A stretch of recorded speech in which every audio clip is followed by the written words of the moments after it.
Jaya Radha Madhava Kunja Vihari. Hare Krishna, dear devotees, welcome back to Books Are the Basis. This is another interview on the importance of reading Srila Prabhupada's books, organized by the ISKCON Ministry of Education. And today we have our special guest with us, His Holiness, Dayananda Maharaj. Hare Krishna, Maharaj. Hare Krishna. Hare Krishna. Thank you so much for joining us. It's a great honor and pleasure to have you with us for this session. For those who do not know Maharaj, Maharaj has joined the ISKCON in 1983, so has been practicing Krishna consciousness for almost 40 years now. He was known before as Abhay Prabhu and served for many years, I think for 16 years at ISKCON Manchester. Later also served at the Bhaktivedanta Manor for many years. Also was a senior brahmachari and took care of the ashram there. Traveled as a preacher all around the UK, also in Russia and other places. And in the year 2011, Maharaj received the sannyas initiation, and since then also extensively preaching, and also is zonal supervisor for UK, for the northern part of UK. So also holds some managerial responsibility and helps the UK Yatra in many different ways. So thank you so much for being with us. Maharaj is also has a lot of experience in book distribution and preaching, and has been always closely connected to Prabhupada's books. So we are looking forward to hear from you about the importance of Prabhupada's books. Like always, we could start with your story, how you came in touch with Srila Prabhupada's books, and how reading Prabhupada's books changed your life. Yeah, I can't remember the exact year, but in the early days, in 1969, 1970, I saw the devotees at Rath Yatra on television, on the news. And then later in that year, I saw them on Top of the Pops, which was a popular music show. The Radha Krishna temple, with chanting the Hare Krishna mantra. And that must have been priming me for something, because must have been the middle of the 1970s when I was walking down the street in my hometown, and I saw some books with a shaven head on them, and I thought, oh, this looks interesting. Maybe it's Buddhism. I was thinking about Buddhism. Mm-hmm. So when I was looking at them, and then it was a plainclothes devotee, which I didn't know at the time. I said to him, how much are these books? He said, just give a donation. So, well, that's strange. Usually, they give you a price. And so anyway, I said, can you give me a clue how much I should give you? He says, just give a donation. Give a donation. I didn't get a clue how much to give. I probably gave him twice as much as what it was worth. But then I was walking away with it, and he shouted me back, and he gave me a record. And so I didn't really want the record, but I thanked him. As I was walking away again, he said, Hare Krishna. I thought, oh my God, what have I bought? And I was really disappointed, actually. So much so I didn't read it for about 7 years. And one day I got the inclination that, life was becoming a little bit of a struggle. And I decided that, I'd give it a read. It was usually time to go out with friends, and have a Sunday afternoon in the pub. But that was even distasteful. So I thought, well, which is going to be the most distasteful thing to do? Read this book or go out? So, the book won, and I read the book, and, that actually had a big effect. I started practicing to some degree straight away. So that's that first contact anyway. Which book was that? did you mention? Science of Self-Realization. Self-realization. All right. Yeah. Do you remember some specific, like some statements by Prabhupada that especially impressed you? Or yeah, one thing is actually when I'd been reading it for some time, I thought, who's wrote this book? You know, it's just so clear. Everything's. It used to be. I wasn't a philosopher at all, really. Only maybe an internal one. I never used to speak about it, but I remember I used to go by this certain point in the town, and there was always this person espousing philosophy, shouting at the top of it. I thought, you know, why don't you just shut up? You know, nobody's knows what he's talking about. Even he doesn't. And that was my understanding of philosophy. But then when I read this, I thought, wow, it's crystal clear. So, and then I thought to myself, you know, who's wrote this book? Mm. And I thought, whoever's wrote it, they're actually a real friend. Because, you know, it's explaining things very nicely. And then at the time, I didn't know I was paraphrasing one film about Prabhupada, which I saw after probably a year later. I went to visit the temple, and there was this documentary about Prabhupada called Your Ever Well-Wisher. And when I saw that title, I thought, yes, this is actually the way I felt at that time. So, yeah, that was one stark realization. Okay, that's amazing that you felt that connection to the author. You felt who wrote this, and yeah. Nice. Of course, Prabhupada books are full of so many realizations. Every time we read them, you know, we see things and understand things which weren't so clear before, and it becomes more and more revealing. Mm. And that's the the beauty about this philosophy of life, that it's unlimited, fresh. And you soon after that joined the ashram, or it took some time off? Well, what I did, I was living outside, and I started writing to the BBT. There was one, I think it was one Mataji, I forget the name, but I was put onto that. I got the BBT from the back of the book, and I started writing to them, asking all the questions as I was reading through, you know, the science of self-realization. Then I got the Bhagavad Gita, and then a few others I was sending for books, and just kept asking question after question. And after a while, the leader of the BBT wrote to me. She must have passed me on to him. He says, "Look, you're asking so many questions. Why don't you just buy a set of Srimad Bhagavatams? They'll answer them all." Good idea. And so I ordered them, and about a few days later, a big box came through with the postman. So I started reading the Bhagavatam. Yeah, so inquiry was there. It's not like nowadays, you just go online and everything, bang, straight in your face. It was a little bit more long-winded than that. But then I started reading the books, and I started visiting the local Manchester temple, which it was about 50 miles away from my town, Sheffield. There's about 50 miles apart.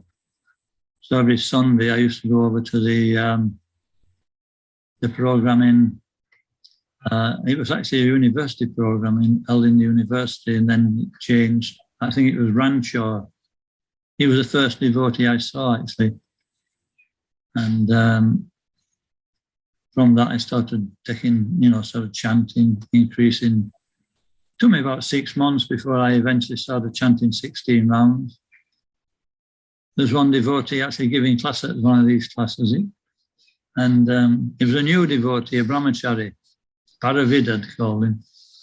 And usually a Prabhupada disciple, I didn't know who at that time, but I realized afterwards they were mostly Prabhupada disciples giving the class. Then this young brahmachari came, and I was a little bit disappointed that, thought, who's this giving class this week? And then he said something in class, he said, if you chant 16 rounds of the Maha Mantra, your problems are over. I thought, there's nothing as simple as that. So I was going to challenge him, but I thought, I'll wait well after class and I'll ask him. So after the class, I was speaking to him, and I said, "You said, when we if we just start chanting 16 rounds, all those problems are over." He said, "Yeah, that's true." And I could see he was so convinced. I thought, right, I'm going to start chanting 16 rounds. So, so that's the value of hearing this philosophy. And you may like share with us what was the kind of reading culture in these days in the early 80s? Did you read a lot in the temple that time, or? Before I started reading that, I had read a book. I think I read one or two books, Agatha Christie or something like that, But yeah, then when I joined the temple, I actually had more time to read before I joined. I used to read like anything. And I'm a working person. It's not like I had loads of time, but I used to be on 3 shifts.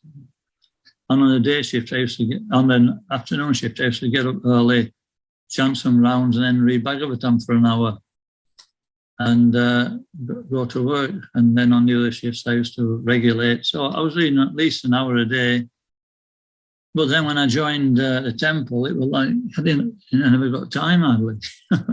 You're sort of engaged in doing things all the time. More distractions as well, when you're on your own or when you're at home, your life's your own. When you're in the temple, your life's everybody else's, and it becomes that way inclined anyway. And your first service was you distributed books for Prabhupada for? Yes, I was in the temple. Actually, before I joined the temple, I joined in the February of 1984. I joined the temple, and in February of 1984, they sent me out distributing books. I had one day in the temple where I was given a chance to probably get settled, and then they sent me out. But actually, we weren't doing books at that time. It was collecting Lakshmi, some upheavals in the movement. And so, book distribution become sort of sidelined in place of and it'd been replaced by paraphernalia distribution. And so that's my introduction to what we call Sankirtan. They asked me one day, do you want to go on Sankirtan? I said, what's Sankirtan? And they told me, and I had this vision, of a book table, rows of people lining up to buy the books, and, me telling them to be patient at the back, don't worry, we'll save them. But it wasn't to be. But anyway, we just sent us out and gave us some plain clothes and a flat hat and a board, and we just were collecting sort of thing. And then gradually, after a couple of years, we, probably about 3 years, I was doing paraphernalia, selling prints, selling paintings. That was commonly known as Sankirtan at that time. And then gradually, we started to introduce the books, little by little. So that was a great relief, very big relief. In this regard, how do you see the connection between reading Prabhupada's books and the distribution of Prabhupada's books, like preaching and personal study? Well, from the early days when I used to read and go to work, I used to have a different vision of life, even though I was intermingling with people who were not completely interested in material life. I was able to actually, hold that off. It didn't affect me. Because, due to reading early in the morning, it was so clear what the reality was. And that went on for a year. I was already conditioned to reading the books and then interfacing with society. So what to speak of Sankirtan, when we're doing Sankirtan, we have to have the same schedule. If we read in the morning, then we're fixed up for the day. And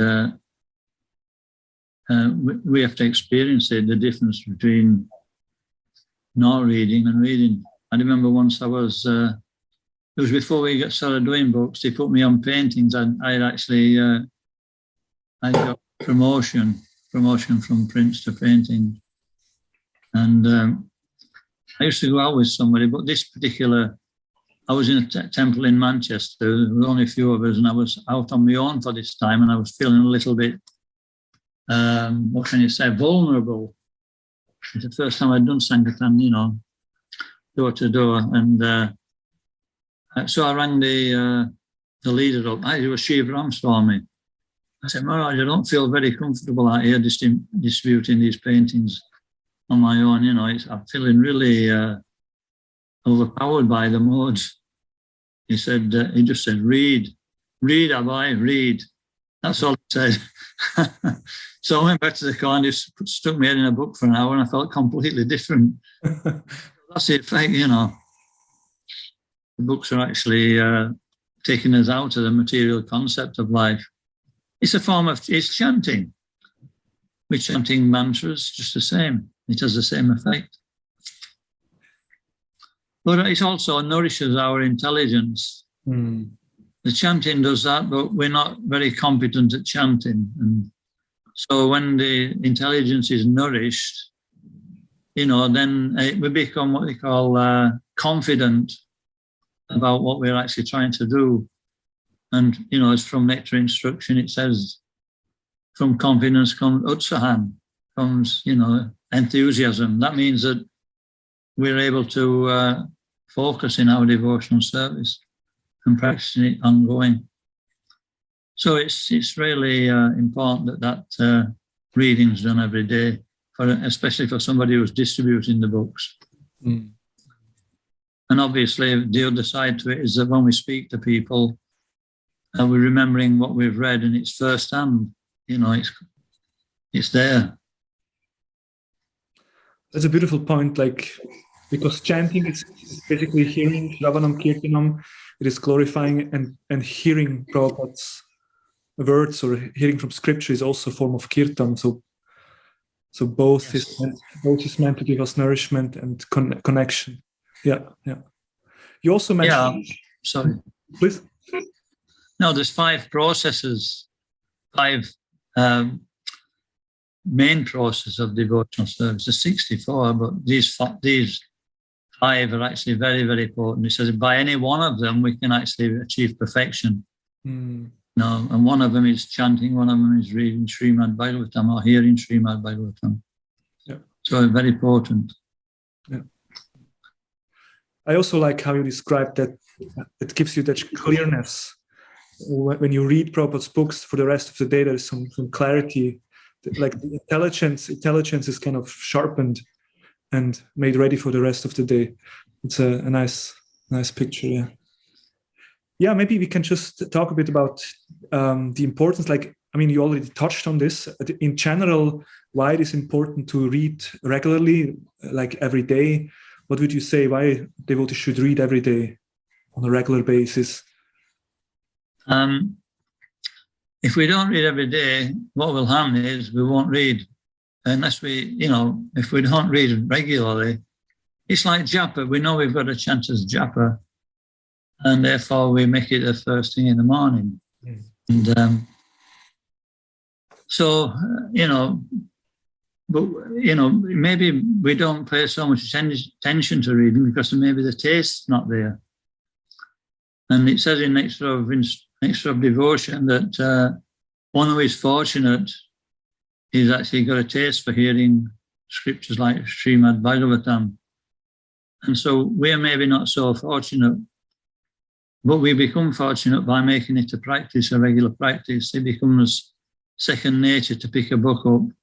And we actually get a little bit of a taste for doing that very quickly. And we also very quickly lose it if we break the habit. So it's important to keep that taste by reading regularly, and it'll become something which we look forward to doing, and it actually nourishes our intelligence, and we feel fulfilled. So yeah, regular reading is and not only that, I like to learn. I don't do it now very often, but I used to, in the early days, try and learn slokas. I learn a few occasionally now, but just going through the slokas cements the philosophy, because there it is. It's straight from the Bhagavatam. It's very. It's not a long purport. It's just a small couplet, which has got, the philosophy or part of the philosophy in a nutshell. And therefore, when you learn the slokas, it helps you to preach. Immediately the sloka comes, it's actually authoritative, and you can speak with confidence. And when you speak, and you can, even with, materialist, if you can just quote a sloka or part of one, they're actually impressed. They think, wow, this is actually not just this person's opinion, it's something else. Just authoritative. So make reading a habit. So that in this way, also develop a taste for it. And, and you also emphasized on shloka. That's also, I don't know how much nowadays this is still a habit amongst devotees. I think in the early days it was very common that, especially in the ashram, brahmacharis would learn a lot of shlokas. But yeah, it's powerful, as you mentioned. It gives us, the knowledge becomes very available to us because we remember it. And if you remember a sloka, you can remember a whole section of the Bhagavatam, or at least everything which is around that sloka. I like to go back to what you mentioned in the beginning, saying that when you read Signs of Self-Realization, you were questioning yourself, who wrote this? It's so clear. It's, you became curious to know more about the author. And we know that phrase, we talk about it in every interview here in these sessions, like how Srila Prabhupada is present in his books. Prabhupada himself said that he will live forever in his books. Would you like to share some realization? How do you experience Prabhupada through his books, or how we can experience Prabhupada? What needs to be the proper approach to Prabhupada's books to really meet Prabhupada in person? Well, I find that we can really understand Prabhupada through his disciples. And so when I read his disciples' books, like, Transcendental Journey to the Pacific Ring, Satsvarupa Maharaj's series of books, all these books, they start to, give a personal understanding of how Prabhupada interacted with his devotees. So I find them very helpful in understanding, when we read Prabhupada's Bhagavatam and Bhagavad Gita, and we're becoming very fixed in the philosophy, and we're becoming, get a good understanding of one side of Srila Prabhupada. And that's that, he was actually, in one statement, your ever well-wisher, he was actually training us up to be fixed in devotional service by the philosophy.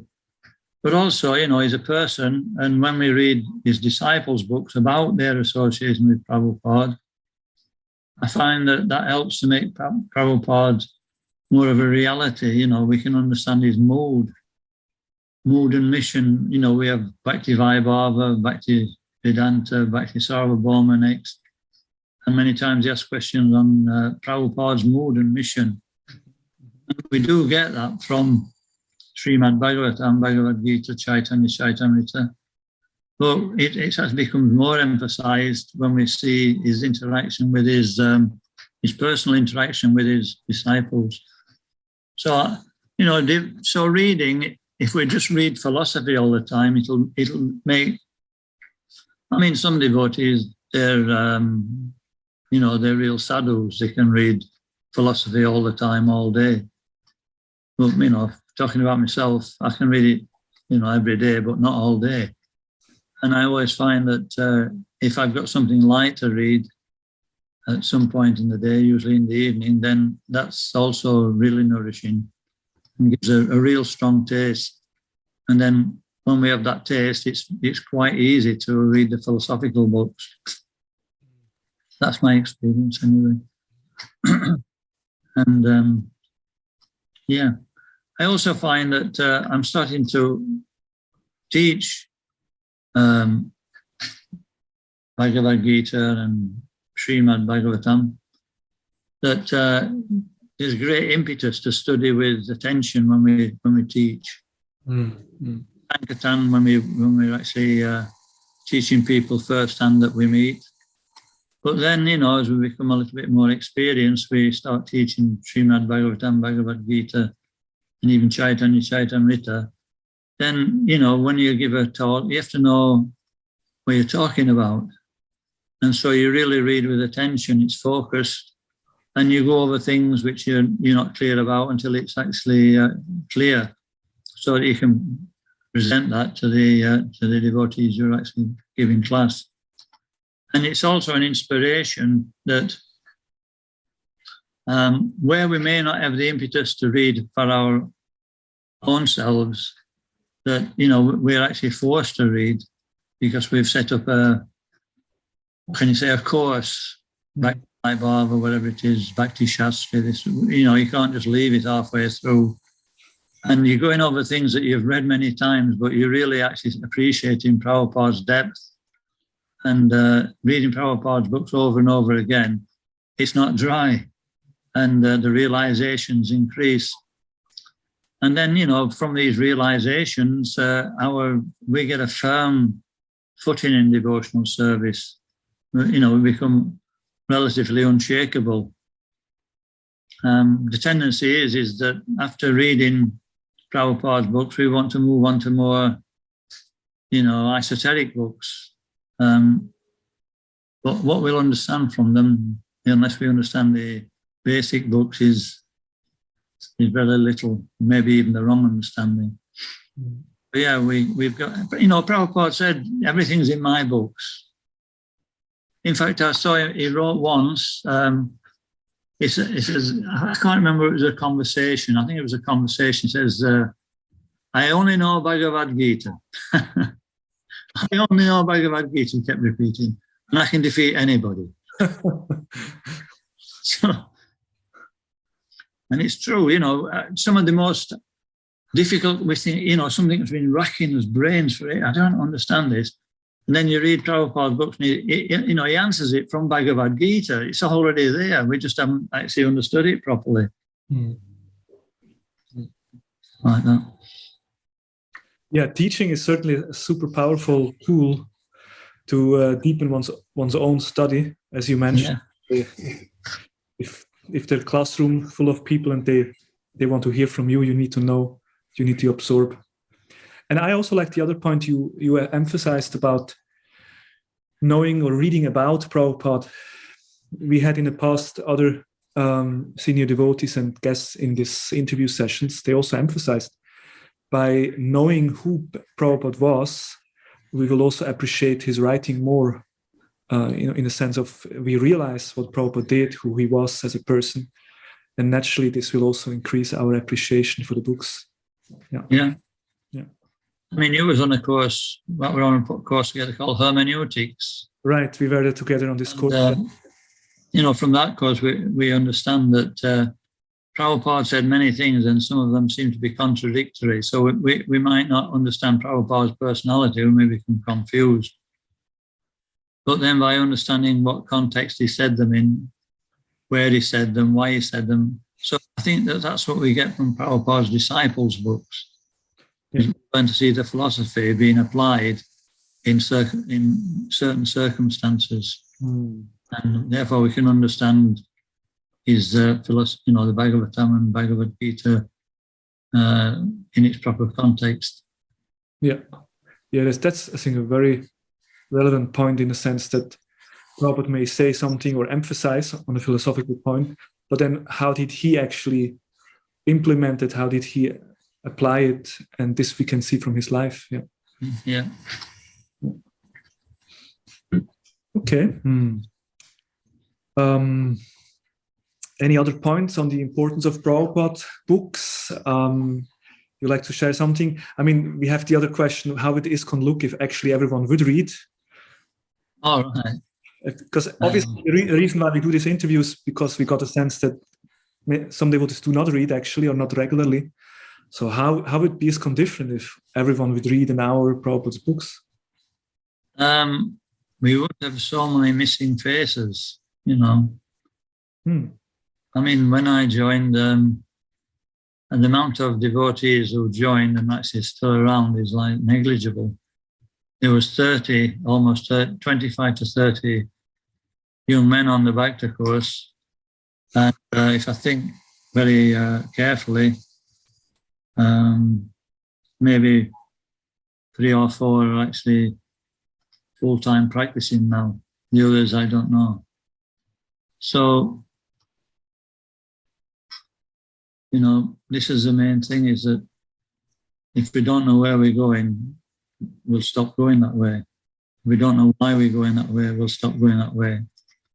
It's just like, you know, when we're at sea, I don't know, everything's done by satellite now, but in the past they used to use the stars to navigate at night, and probably the sun in the day, I don't know. But, you know, they used to set a plot. Okay, we want to reach this particular situation in 3 days' time.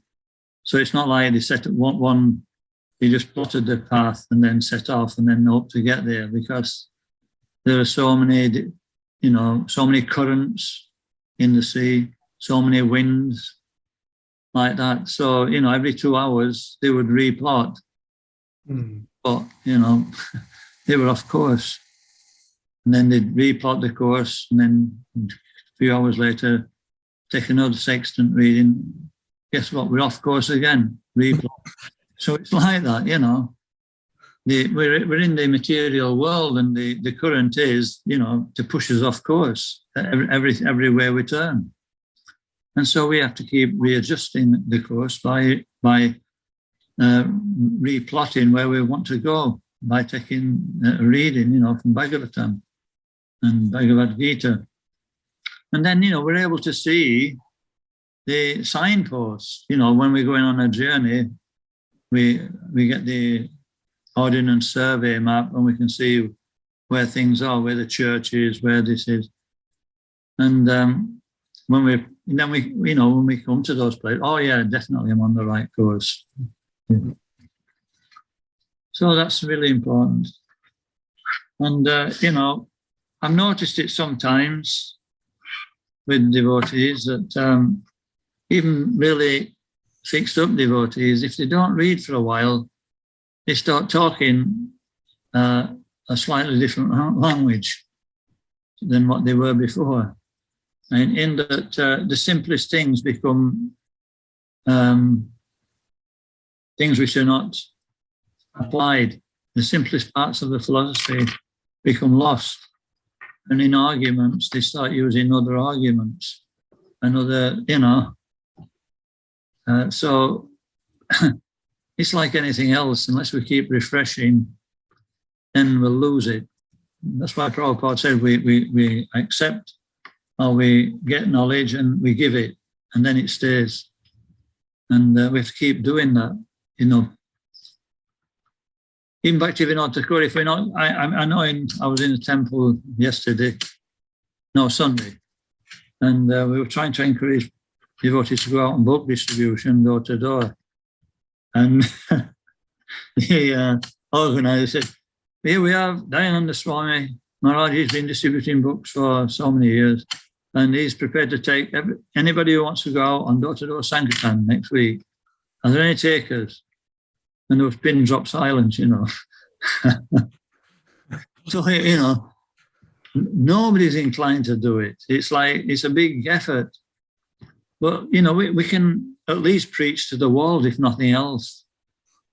You know, Bhaktivinoda Thakur, his daily schedule was, in the morning, he would do his japa, he would do his writing, and then he'd have a period where he would just walk up and down his veranda preaching to somebody who wasn't there. You know, he was playing the devil's advocate. You know, so we can do that. We can preach to ourselves. But we should, you know, regurgitate the knowledge. It should go in, and we should share it.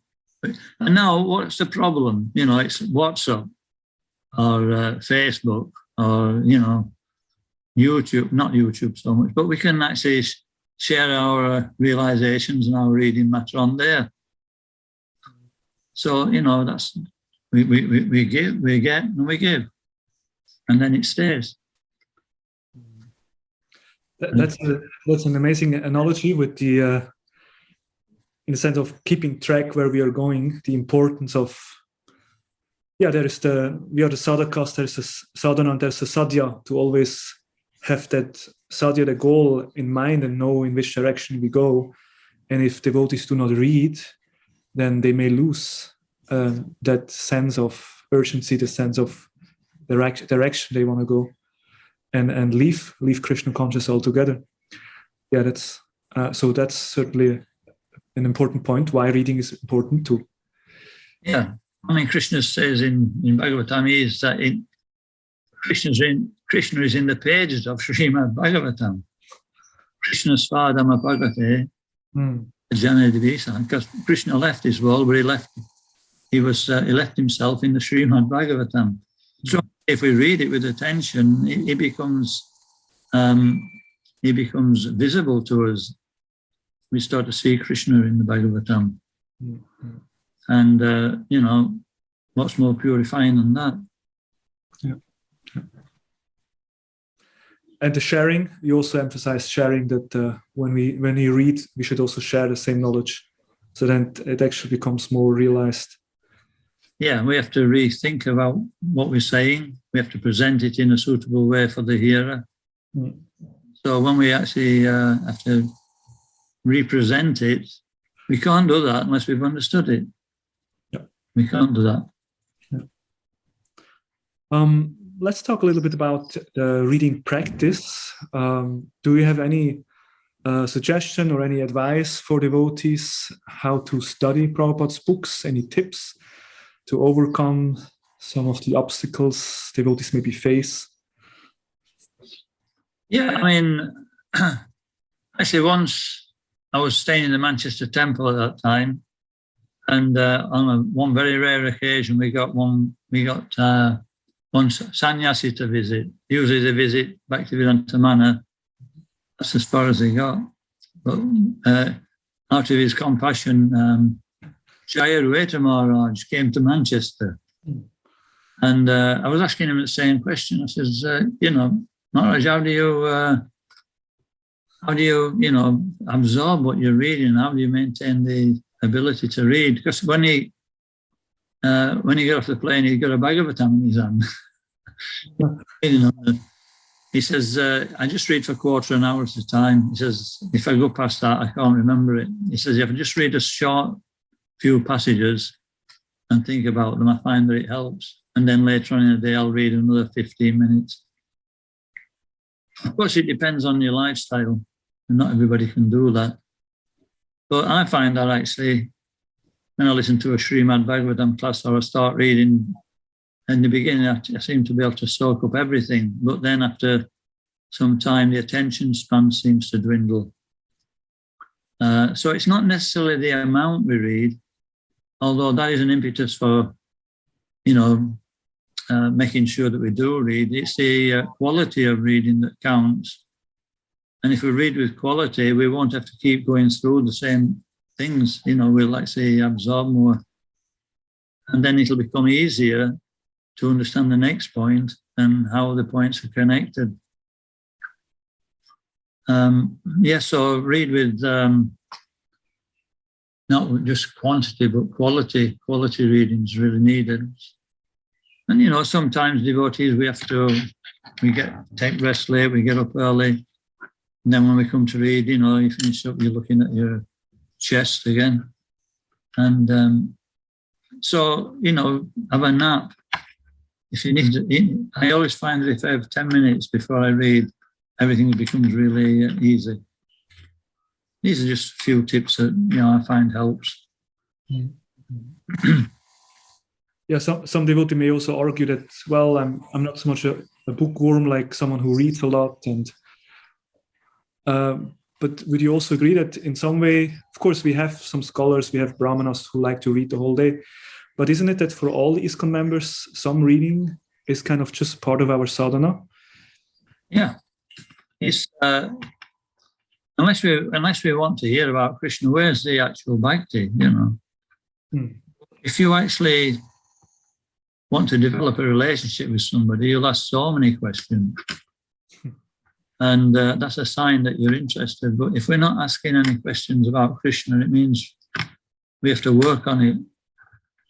And, hearing about the person, then we become inquisitive about the person. Just like Rukmini, she heard about Krishna. She didn't see Krishna, but she heard so much about him from the sages that at one point she thought, I want to actually marry Krishna. Move. So, yeah, and I think there was another example, I can't remember which it was, same thing. Oh, Urvasi. Urvasi heard so much about Pururav, King Pururav, that she came from the heavenly planets to associate with him just by hearing. So, if we want to associate with Krishna, we have to hear about him. And then Krishna sees, this person wants to hear about me. Take our own psychology. If somebody is speaking about us and we overhear what, we immediately we want to know what they've said. Krishna's like that. We get our feelings from Krishna. We start speaking about Krishna and he's interested. What's this person saying? And then, Bhaktivedanta Saraswati Thakur, he particularly noted when they put Prabhupada forward for initiation, he said, yes, I will initiate him. He likes to hear. He doesn't go away.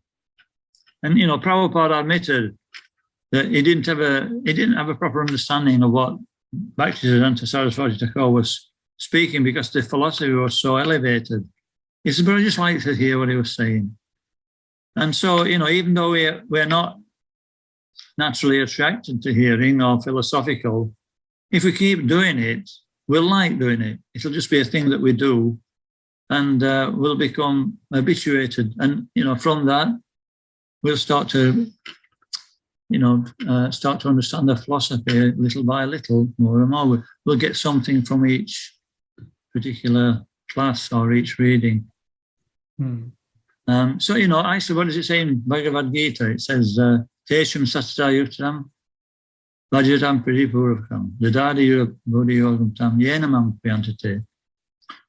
And in that verse, in that purport, and the purport to the next one, 10:11, it says that even if we can't understand the books or understand the spiritual master's teaching, it says, if we're serious, he says we should try and understand as much as possible. And Krishna will make up the difference if we're actually not able to understand by our own natural intelligence. So in other words, the point I'm making is that if we make an endeavor to read Prabhupada's books, hear about Krishna, Krishna will give us the intelligence to actually understand them.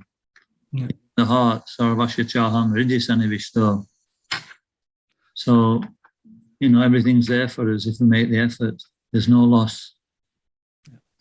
So the endeavor to read from our side is basically a way we show our interest in Krishna also. Yeah. Yeah, that's beautiful. Yeah.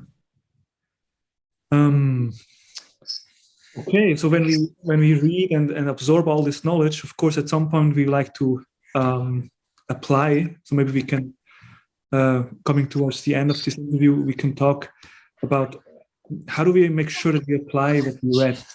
Do you have any advice, Maharaj, to us, how we can try to apply all the knowledge that we receive? That's a difficult one. We may understand the philosophy when we read the book and when we hear a class, and then it's prasadam time, and then, we forget everything.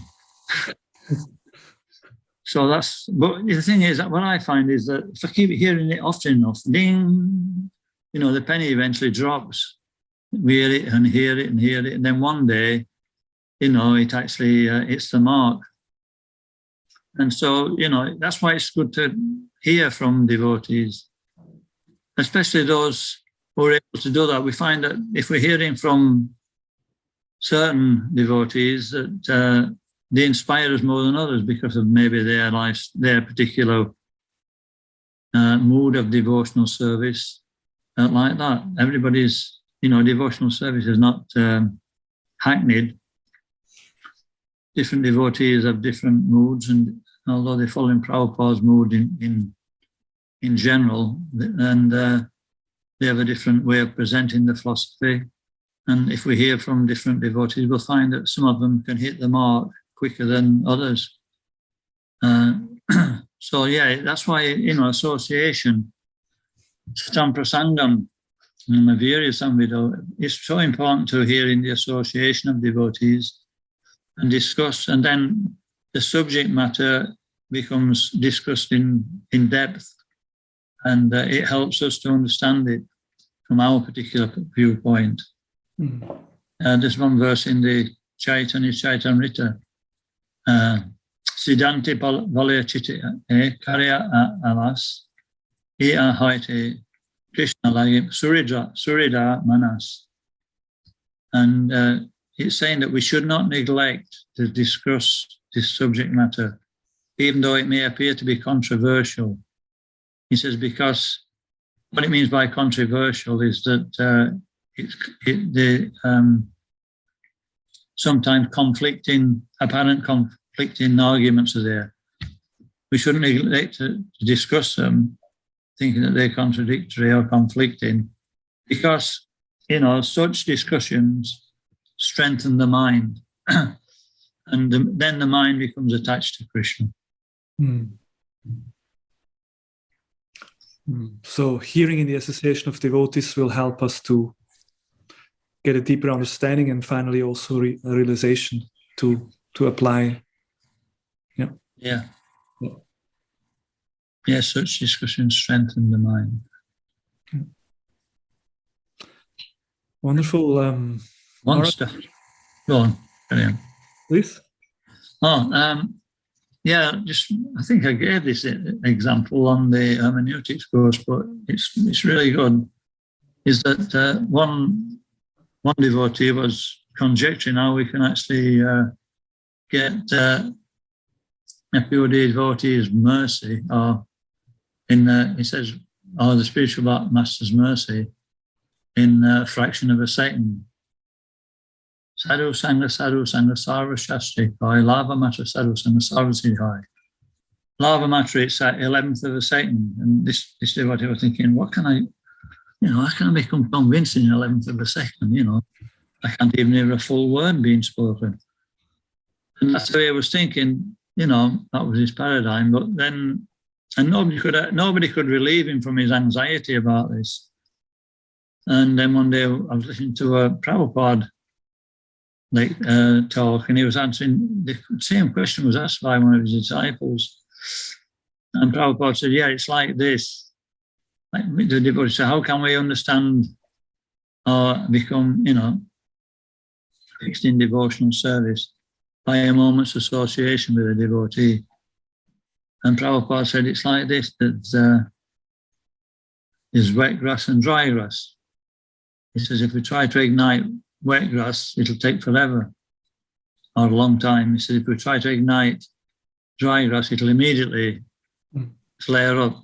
He says, so he gave a different perspective on the shloka, that, it's dependent on the receptivity of the individual. So good sadhana, in other words. We have good sadhana. Everything comes together. It's not that we can have one without the other. Without good sadhana, it'll be very difficult to hear. Without good rounds, it'll be difficult to hear.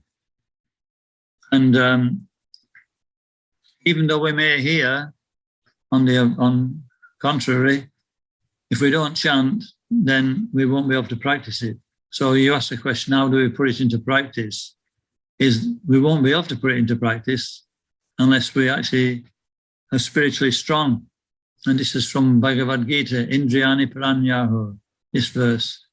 342, I think it is, or 41. And she explains that even though we understand the philosophy of that we just have to engage the soul directly in Krishna's service, engage ourselves, and that overcomes all the mind and the intelligence and everything, he says, we won't be able to do it. He says, the chances are that we'll fall down due to an agitated mind. He says, therefore, we have to be strong in Krishna consciousness. We have to have a strong connection with Krishna. So chanting attentive rounds and having good sadhana means that we'll be able to hear nicely the philosophy. And then not only just hear it, but have the strength to apply it. Awesome. All right, so it all needs to go together. On one side, the association and sadhusanga, but also our own endeavor and practice. Yeah. Thanks so much, Maharaj. I think we got a lot of very deep wisdom and tips and insights in this topic. Do you have any last message, something you like to share with us before we end? Message. Final words of wisdom. I once distributing books. I used to distribute books door to door. And, some days were good, some days were a bit testing. And on one testing day, I sat on this wall with the book bag at the side of me, just, contemplating everything. And then somebody came out of the house behind me and started telling me off for sitting on his wall. So anyway, I was speaking to him, and eventually actually took a book. And as far as I remember, it was a young man. And then I forgot about it. And then years later, I think it was 10 years later or more, I was at the Leicester Rath Yatra, and there was this bunch of devotees, and one of them kept looking over at me. And eventually he walked over and he says, "Do you don't remember me, do you?" I said, "No, I don't actually." He says, "You sat on the wall outside my house." And he came out and started telling me off. He said, "I took that book off you, and eventually I read it." And it took him some time, but he eventually joined the temple. Wow. So, there's a saying: the rains in April are the showers that bring the flowers in May. Even though we may be having a hard time, if we stick our heads in the book, and then it'll bring a good time. Powerful Sankirtan story. Thank you so much for sharing. Okay, thank you, Prema. Maharaj, please stay on for a moment. I will just end here. Thank you very much. Srila Prabhupada Ki Jai. Hare Krishna. Hare Krishna, Hare Krishna, Krishna Krishna, Hare Hare, Hare Rama, Rama Rama, Hare Hare.